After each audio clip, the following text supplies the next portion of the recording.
Hi, my name is Stephanie Drayton, and I'm a middle school math teacher in San Antonio, Texas.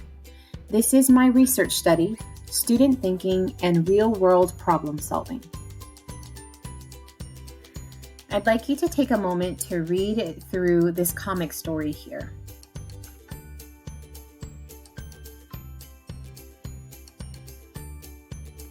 As an educator, what do you think stands out to me? Throughout my literature and my research, I found an article by Georgiana Popovic from the Illinois Institute of Technology, published in 2015. In this article, Georgiana states that the most frequently asked question in mathematics classrooms still remains, when will we ever use this? It indicates that students view mathematics as something that has little to do with the real world.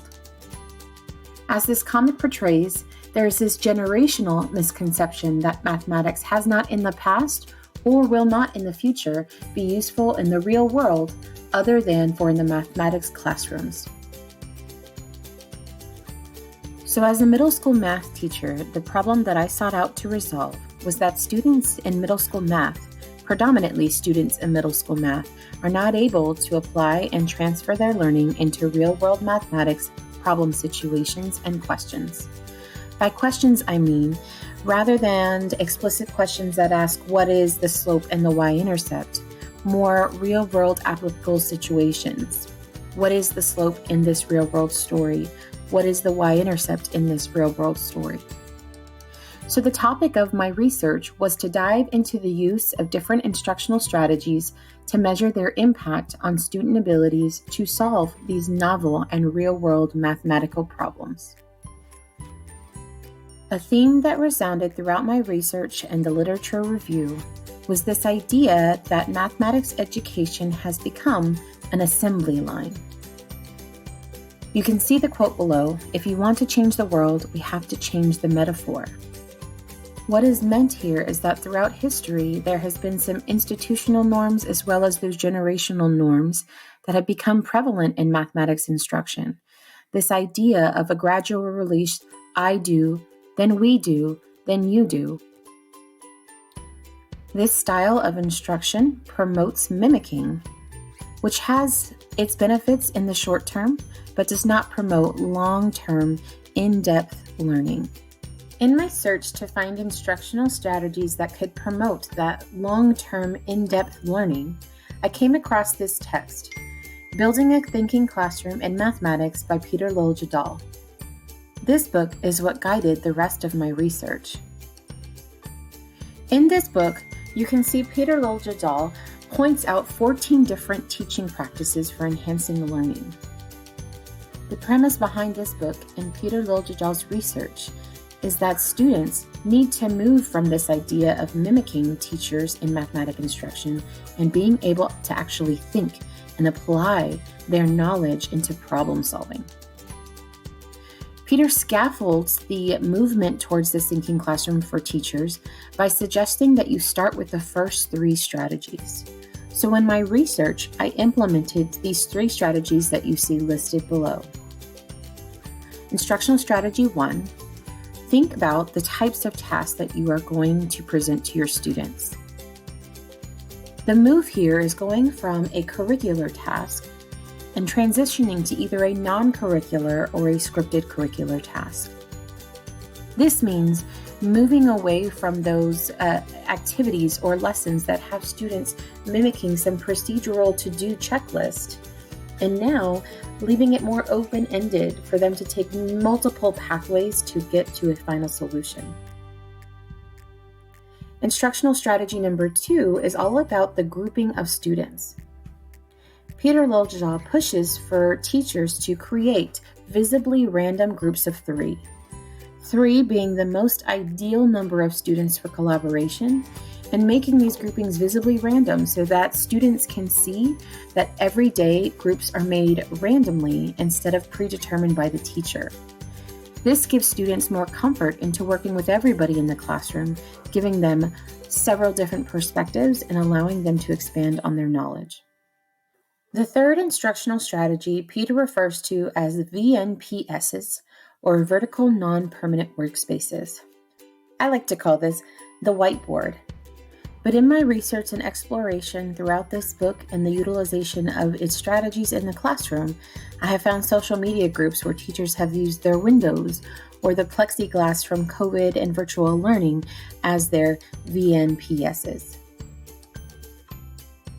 These 3 strategies are the strategies that were implemented in my classroom for this research study as the instructional intervention. Following this book study, the research question was developed. Using Peter Lodjadal's suggested interventions, how can providing students more time to think, rather than mimic, impact students' abilities to independently solve real-world math problems? Here, you will see the blueprint of the instructional intervention. 1, we started with a pre-assessment to gather some baseline data. Then, students completed 3 scripted curricular thinking tasks over several instructional days.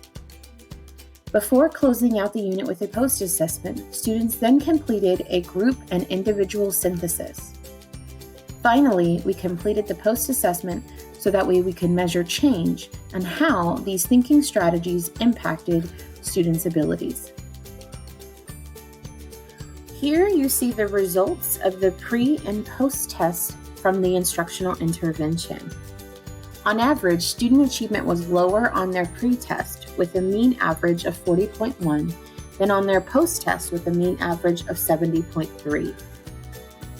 With the change in these bar graphs, the results also showed that 9 out of 11 study participants, or 80% of the study participants, showed that predominantly positive growth with an average difference in score of a plus 30.18 points. To further test the validity of this data, a paired t-test was run to test the strengths of the change in the means from the pre to the post assessments. The paired t-test resulted in a p-value of 0.010, which is less than 0.05, stating that the impact or difference measured here from pre-test to post-assessment was statistically significant. Here you will see some strengths and weaknesses in the methodology for this research study. While I consider the fact that the pre and post tests were not identical to be a strength, and that I was looking to assess students' abilities to problem solve in novel situations, this idea could pose as a statistical weakness. The overall flow and layout of this instructional intervention was a strength in that the use of a pre and a post test is an ideal way to measure the impact of an instructional intervention. In my original layout, I had set a rigid timeline for this instructional intervention. This posed as a weakness in my methodology in that I was not able to reach all students within a rigid time frame. Most of the literature stated that problem solving can look messy in the classroom. Time is needed for students to be able to problem solve and to think through their processes. As the results show, not all of the students showed growth with these instructional interventions. One influential factor may be that teachers know with any procedure within the classroom, modeling and repetitive practice is what's needed. It's crucial for that procedure to show success. In this case, we took a pre-assessment and then jumped right into the instructional strategies, meaning that students had a very short time to adjust. While the data confirms an overall conclusion that the instructional strategies used in this research had a positive impact on student abilities to solve real-world problems, here are some ideas on further investigation. This research focused on the unit of linear relationships. I'd be curious to see how scripted curricular tasks and student collaboration looks in other mathematical concepts. What do these instructional strategies look like in other grade levels and with other age groups of students? Also, the book, Building a Thinking Classroom in Mathematics by Peter Lodjadal, suggests 14 instructional strategies. In this research, we implemented the first 3. What would implementation of the other 11 instructional strategies look like?